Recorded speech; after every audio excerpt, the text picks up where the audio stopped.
तफ्तान से रिपोर्ट कर रहे हैं हमारे bureau chief Salim Sasoli.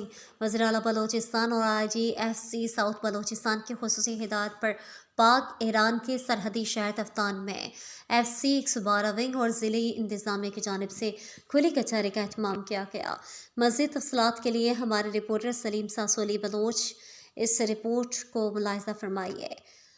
FC wing 112 में तफ्तान राइफल्स के कमांडेंट ब्रिगेडियर गुलाम दस्तगीर की सरबराही में खुली कचहरी का एहतमाम हुआ, जहां 112 wing commander lieutenant colonel Shahid Ali, assistant commissioner Taftan Irfan Khilji, assistant collector custom Arsalan, inspector custom Mohammad Usman Khan, NLC के senior manager Mohammad Asim, FIA Imran Latif, सूबेदार मेजर अब्दुल अजीज़ और दीगर सरकारी हुकाम मौजूद थे। जरगे से खिताब करते हुए ब्रिगेडियर गुलाम दस्तगीर ने कहा कि FC और पाक फौज ने हमेशा मुल्क की सलामती को मद्देनज़र रखते हुए इलाकाई मसाइल को बेहतर अंदाज में सुना है और इनको हल करने की पूरी कोशिश की है।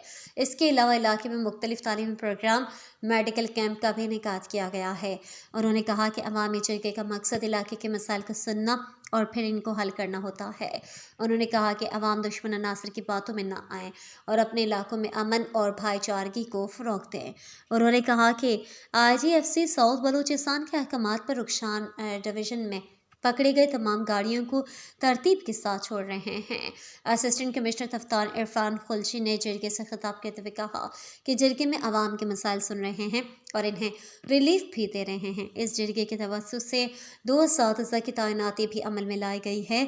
इसके अलावा जो मसाइल जरगे में लोगों ने बयान किया है, इनको हल करने की कोशिश जारी है। जरगे में अवामी मसाइल को इलाके के मोतबरीन हाजी अल्लाह नज़र, मोहम्मद हुस्नी, हाजी ईसा खान शेरसई, मौलाना अब्दुल शकूर, मोहम्मद हुस्नी, सरदार मेहरुल्लाह मोहम्मदानी, मोहम्मद इलियास मेंगल और दीगर ने बयान किया।